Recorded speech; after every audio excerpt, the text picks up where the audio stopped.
দুজনে সুজনের পক্ষ থেকে সকল বন্ধুদের জানাই আন্তরিক শুভেচ্ছা, অভিনন্দন।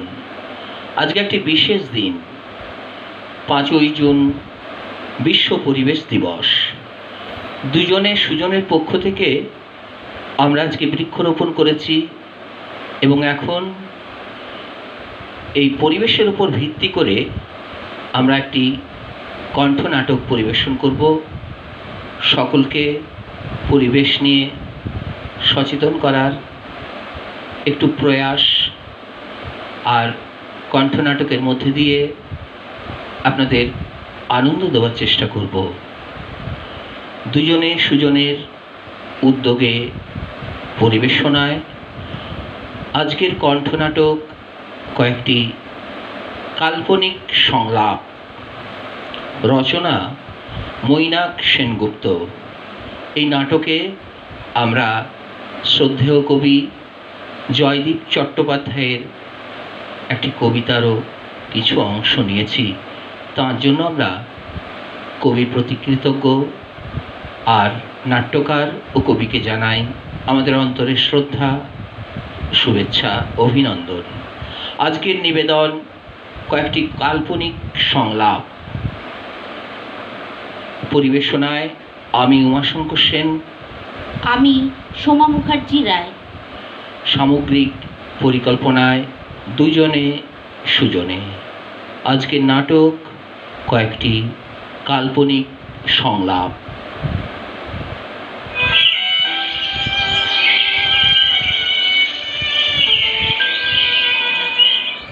এই যে শুনছো, শুনতে কে? পাচ্ছ? কে? কেউ যেন কথা বলছে মনে হচ্ছে। হ্যাঁ গো, আমি ডাকছি তোমায়। নিশ্চয়ই কেউ কথা বলছে, কিন্তু কাউকে তো দেখতে পাচ্ছি না। পুকুরের জলের দিকে তাকাও। তাকিয়েছি। কিচ্ছু দেখতে পাচ্ছ না? হ্যাঁ হ্যাঁ, পাচ্ছি তো। সূর্যের রাঙা আলো কিরকম মেঘের ছায়ার সঙ্গে লুকোচুরি খেলছে। আর আর আর ওই পারে শিমুল গাছের ছায়াটা যেন ঝাঁপিয়ে পড়েছে জলের ওপর। মনে হচ্ছে ও যেন সাঁতার কাটতে চাইছে। ব্যাস, না না না, ওই তো একটা মাছরাঙা কেমন জল ছুঁয়ে বেরিয়ে গেল। তুমি তো খালি দূরে দূরেই দেখছো। এইখানটিতে দেখো না, তোমার পায়ের কাছে। কি দেখছো? পায়ের কাছে? এই জায়গায় তো জলই দেখা যাচ্ছে না। আমার ফুলে ফুলে একেবারে লাল হয়ে গেছে। আর কিছু? একটা ছোট্ট রূপোলি মাছ, তার গায়ে সিঁদুরে আলো পড়ে কেমন পিছলে যাচ্ছে। আরে ওটাই তো আমি। তুমি তুমি আমায় ডাকছিলে কেন? রোজই ভাবি, তোমায় ডাকি, আলাপ করি, তারপর আর সাহসী কুলোয় না। কেন কেন? আমাকে কি খুব ভয়ঙ্কর দেখতে? না না না, তা কেন হবে? তবে তুমি কত বড় একটা কৃষ্ণচূড়া গাছ, এক মাথা ঝাঁকড়া চুল নিয়ে, দুটো হাত বাড়িয়ে তুমি অর্ধেক আকাশ ঢেকে দাঁড়িয়ে থাকো। ঝড় বৃষ্টিতে একটুও ভয় পাও না। তুমি কত বিশাল আর কি গম্ভীর, তোমাকে ভয় পাবো না? ও, তাহলে আজ যে বড় সাহস করে আমায় ডাকলে? কে জানে, আজ বিকালের মিষ্টি নরম আলোয় তোমাকেও ভারী সুন্দর লাগছিল। মনে হলো আজকে দিনে তুমি রাগ করতেই পারো না। তা না হয় বুঝলাম, কিন্তু তুমি তো সুন্দরী, তরুণী। আমার মতো একটা মাঝবয়সীর সঙ্গে আলাপ করে কি করবে? কেন? তোমার কাছে বাইরের পৃথিবীর গল্প শুনবো। আমার কাছে? আজ কত বছর ধরে আমি এই এক জায়গায় দাঁড়িয়ে আছি, তার কোনো ইয়ত্তা নেই। আমার পৃথিবী তো শুধু এইটুকু জায়গা। তাও তো আমার পৃথিবীর চেয়ে অনেক বড়। তুমি সারাদিন ধরে আকাশের রং পাল্টানো দেখছো, দেখছো মেঘেদের ভেসে যাওয়া, পূর্ণিমা রাতে জ্যোৎস্না, রামধনুর 7টা রং তোমার আকাশকে রঙিন করে দিচ্ছে। প্রজাপতিরা, ভোমরারা বসছে তোমার ফুলে, পাতায়, তোমার ডালে দোল খেতে খেতে পাখিরা তোমায় গান শোনাচ্ছে। এই হুম শোনো না, হুম তুমি আমার বন্ধু হবে? তুমি জলের রাজ্যের ছটফটে যুবতী। তোমার চারপাশ ঘিরে কত ধরনের মাছ, কত রকমের প্রাণী। এইসব ছেড়ে আমার মতো একটা আধবুড়ো চলৎ শক্তিহীন একটা গাছের সঙ্গে বন্ধুত্ব করতে তোমার ভালো লাগবে? ছাড়ো তো ওদের কথা, ওরা ভাবতেই পারে না একটুকু পুকুরটার বাইরেও একটা মস্ত পৃথিবী আছে। ওদের সঙ্গে বেশিক্ষণ কথা বললে আমি হাঁপিয়ে উঠি। আমার খুব ইচ্ছে করে আমি পাখির মতো দু ডানায় ভর দিয়ে আকাশের বুকে শরীরটাকে ভাসিয়ে দিই, দু চোখ দিয়ে চেটে পুটে নি সমস্ত পৃথিবীটাকে। এই শোনো না, তুমি না আমাকে এই জমির উপরে দুনিয়ার গল্প শোনাবে, আর আমি তোমাকে বলবো গভীর জলের কথা। হাওয়া যখন তোমার পাতায় বিলি কেটে ঝিরঝিরিয়ে গান শোনাবে, আমি সেই ছন্দে ছন্দে তোমায় নাচ দেখাবো। তাহলে আজ থেকে আমরা বন্ধু, কেমন? রাজি তো? তোমার মতো মিষ্টি মেয়ের মুখের উপর আমি না বলবো? আমি বুড়ো হতে পারি, কিন্তু বেরসিক নই। বেশ বেশ, তবে তোমার সব থেকে উঁচু ডালের ওই ফুলের গোছাটা আমায় দাও, তবে বুঝবো আমাকে তোমার পছন্দ হয়েছে। তাই বুঝি? ঠিক আছে, দাঁড়াও। উম, উম, এই নাও। কি হলো, এবার খুশি হয়েছে তো? কাল থেকে কিন্তু এক ডাকে সাড়া দেবে। মাছরাঙা আর শিমুল দেখে সময় নষ্ট করবে না বলে দিলাম। আচ্ছা। এই যে শুনছো, আমি এসে গেছি। আমি সেই সকাল থেকে তোমার জন্য অপেক্ষা করে আছি, আর তুমি আসছো এই দুপুর গড়ানোর পর। রাগ করো না, আর সকাল থেকে একবারের জন্য একলা হতে পারিনি। বুঝলাম, কিন্তু এখন তুমি একটু কাছে এসে বসো তো, ভালো করে দেখি তোমায়। দেখছো, আকাশটা একেবারে অন্ধকার হয়ে আসছে, কিছুই ঠাউর করতে পারছি না। সত্যি মনে হচ্ছে আকাশটা এক্ষুনি ভেঙে পড়বে। হ্যাঁ গো, এই ঝড়ের সামনে বুক চিতিয়ে দাঁড়াতে তোমার একটুও ভয় করে না? হুম, করে বই কি, তবে একটু একটু গা ছমছমও করে। আবার কাল বৈশাখী এলে আমি ভারী মজা পাই, জানো তো। বাতাসের এই শোঁ আওয়াজ আমার কানে না গানের মতো লাগে। ওই দেখো, বলতে বলতে ঝড় উঠলো। এমনি দমকা হওয়ায় তোমার ফুলগুলো যে ঝরে পড়বে, তোমার মন খারাপ করবে না?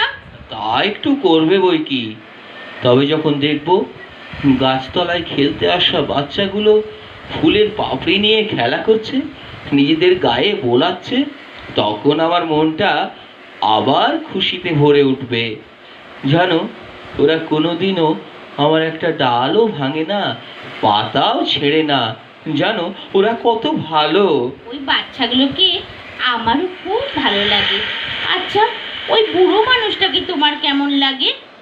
তুমি কার কথা বলছো বলো তো, ঠিক বুঝতে পারছি না।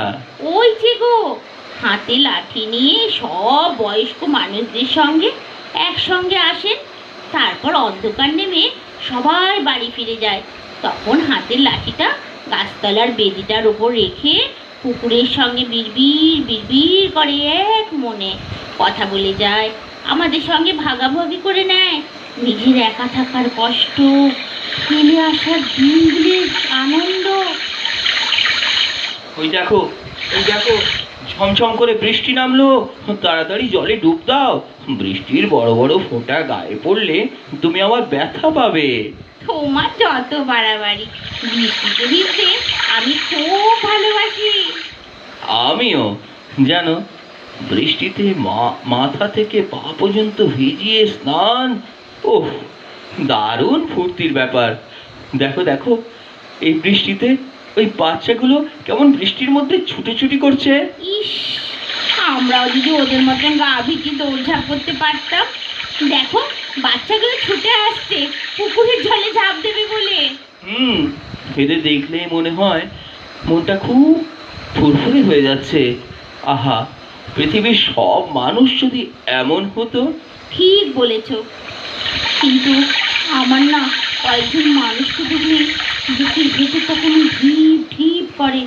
জানো, কাল বিকেলে না ওই পাড়ে ওই শিমুল গাছটার কাছে কতগুলো লোক জটলা করছিল। ওদের হাব ভাব আমার একটুও ভালো লাগছিল না। আজ সকালেও ওরা আবার এসেছিল জানো। আজকে আবার ওদের সঙ্গে অনেক যন্ত্রপাতি ছিল। ওরা না পুকুরটার চারদিকে ফিতে দিয়ে মাপছিল, নিজেদের মধ্যে কী সব বলা বলি করছিল। সবটা ঠিক ঠাউর করতে পারিনি, কিন্তু ওদের দাঁত বার করা হাসি দেখে গা জ্বলে যাচ্ছিল। যাকে অনেকক্ষণ পরচর্চা হলো, এবার তুমি জলে ডুব দাও বন্ধু, রাত হয়ে এলো। এখন তাহলে চলি, কাল আবার দেখা হবে। আচ্ছা, এসো। দিদি, তুমি এমন ভাবে দাঁড়িয়ে আছো কেন? মুখটা কেমন ফ্যাকাশে হয়ে গেছে, কোনো কারণে ঘাবড়ে গেছে মনে হচ্ছে। চারিদিকে তাকিয়ে দেখো, তাহলে সব বুঝতে পারবে। এই তো এই তো সেই আগের দিনের লোকগুলোই, সঙ্গে আরো কত লোক, যন্ত্রপাতি। দেখো, চোখ মুখগুলো যেন লোভে চকচক করছে। কি চায় ওরা? কি করতে এসেছে এখানে? এই গাছগুলোকে কেটে দেবে ওরা, পুকুরে মাটি ফেলে দেবে, আর এখানে নাকি ওরা একটা আকাশ ছোঁয়া বাড়ি বানাবে। তাহলে আমাদের কি হবে? তোমার, আমার, পুকুরের অন্য মাছেদের, তোমার ডালের পাখিদের? আমাদের কথা ওদের ভাবতে বয়েই গেছে, ওরা নিজেদের ভাইয়ের কথাই ভাবে না। আজ সকালেই তো ওই পাশে 4-5টা কুঁড়ে ঘর ভেঙে সেখানকার মানুষগুলোকে তাড়িয়ে দিল। ওই জমিটাও নাকি ওদের লাগবে। ওরা এরকম স্বার্থপর কেন? আমরা তো কখনো ওদের ক্ষতি করার কথা ভাবি না, বরঞ্চ আমরা চাই ওদের আরো উন্নতি হোক। না না, ওরা শুধু স্বার্থপর নয়, মানুষ, বড় ছেলে মানুষ। ওরা কেবল আজকের কথা ভাবে, আগামী ভবিষ্যতের কথা মোটেই ভাবে না। তাহলে এখন উপায়? কোনো উপায় নেই। আমার তো হাত পা বাঁধা, আর জলের বাইরে বেরোনোর ক্ষমতাও তোমার নেই। এইখানে দাঁড়িয়ে দাঁড়িয়ে মৃত্যুর জন্য অপেক্ষা করা ছাড়া আর কোনো উপায় নেই। কিসের একটা আওয়াজ, কেউ যেন ফুপিয়ে ফুপিয়ে কাঁদছে, যন্ত্রণায় গোঙাচ্ছে। তুমি পাচ্ছ না আওয়াজটা? হ্যাঁ হ্যাঁ, পাচ্ছি তো। কিসের আওয়াজ বলো তো? আরে আরে, ওই তো শিমুল গাছটাকে ঘিরে ধরেছে কয়েকজন, দুজন কুড়ুল দিয়ে আঘাত করছে। ও ডালের পাখিগুলো আর্তনাদ করতে করতে উড়ে গেল। আহা, বড় কষ্ট পাচ্ছে বেচারা। আজ কতদিন ধরে দুজনে মুখোমুখি দাঁড়িয়ে আছি আমরা, কত সুখ দুঃখ একসঙ্গে ভাগ করে নিয়েছি, আর আজ ওর এরকম চরম বিপদের দিনে আমি কিচ্ছু করতে পারছি না, কেবল দাঁড়িয়ে দাঁড়িয়ে দেখতে পাচ্ছি। কি করবে বলো? ওই লোকগুলো আগে ওর কাছে না গিয়ে তোমার কাছে এলেও ওরও নিশ্চয়ই এরকমই মনে হতো। হ্যাঁ হ্যাঁ, হ্যাঁ, শুনছো? একটা হই হট্টগোলের আওয়াজ শুনতে পাচ্ছ না? একটু কান পাতো, হ্যাঁ। ধীরে ধীরে শব্দটা এগিয়ে আসছে। হ্যাঁ হ্যাঁ হ্যাঁ, তাই তো, ওই তো, হ্যাঁ, একটা আওয়াজ পাচ্ছি তো। ওদের তো এখন এখানে দেখতে পাওয়া যাচ্ছে, ওদের মুখগুলোও দেখা যাচ্ছে। অনেক মানুষ দৌড়তে দৌড়তে এইদিকে আসছে। দেখো দেখো, ওদের মুখগুলো আস্তে আস্তে আস্তে স্পষ্ট হচ্ছে। ওই দেখো, আমার গাছতলাতে যে ছেলেগুলো বসে সেইগুলো রয়েছে সামনের সারিতে, তাই না? দেখো, ওই দুষ্টু লোকগুলো কেমন থমকে দাঁড়িয়েছে। ওই ছেলেগুলো এসে শিমুল গাছটাকে ঘিরে দাঁড়িয়েছে। হ্যাঁ, ওই তো, হ্যাঁ, একটা লোকের হাত থেকে কুঠারটা মাটিতে পড়ে গেল। আরো কিছু মানুষ এগিয়ে আসছে, কত ছোটখাটো ছেলে মেয়ে, কত মহিলা। দেখতে পাচ্ছ, কয়েকজন বয়স্ক মানুষ লাঠিতে ভর দিয়ে ধীরে ধীরে এগিয়ে আসছেন। বাচ্চা ছেলে মেয়েগুলো তোমায় ঘিরে হাতে হাত ধরে গোল হয়ে দাঁড়াচ্ছে। দেখো দেখো দেখো, দেখো, ভালো করে দেখো, দুষ্ট লোকগুলো পিছিয়ে যাচ্ছে, পালিয়ে যাচ্ছে। ওই ওই ওই দেখো, ভেঙে দেওয়া কুড়ে ঘরের বাসিন্দারা পুকুরটার চারধারে ঘিরে দাঁড়াচ্ছে। আজ বড় খুশির দিন গো, আজ বড় খুশির দিন। মানুষ তার ছেলে মানুষই কাটিয়ে উঠেছে, মানুষ আবার মানুষ হয়ে উঠেছে গো, মানুষ পাচ্ছো? আবার মানুষ হয়ে উঠছে। শুনতে পাচ্ছ বন্ধু, মানুষের কণ্ঠস্বর। ইতিহাস বলে সংকটে বিচ্ছিন্ন মানুষ কাছে এসে মিলিত অঙ্গীকারে একদিন ঝলসে ওঠে। দেখো, আজ মানুষ হাতে হাত রেখেছে, রচনা করছে দুরন্ত মানব শৃঙ্খল। মহামানবের মিলন মেলায় সবার অলক্ষ্যে মানুষেরই বেশে কখন মাটির বুকে নেমে এসেছেন সেই করুণাময়ী পরম পুরুষ, পরমা প্রকৃতি। দুঃস্বপ্ন মুছে প্রকাশিত হচ্ছে রামধনু ভোর। জেগে উঠেছে বিশ্বপল্লী, নতুন বর্ণমালায় মানুষ আঁকছে আলোকিত মানুষেরই ছবি, আলোকিত মানুষেরই ছবি, আলোকিত মানুষেরই ছবি। ধন্যবাদ।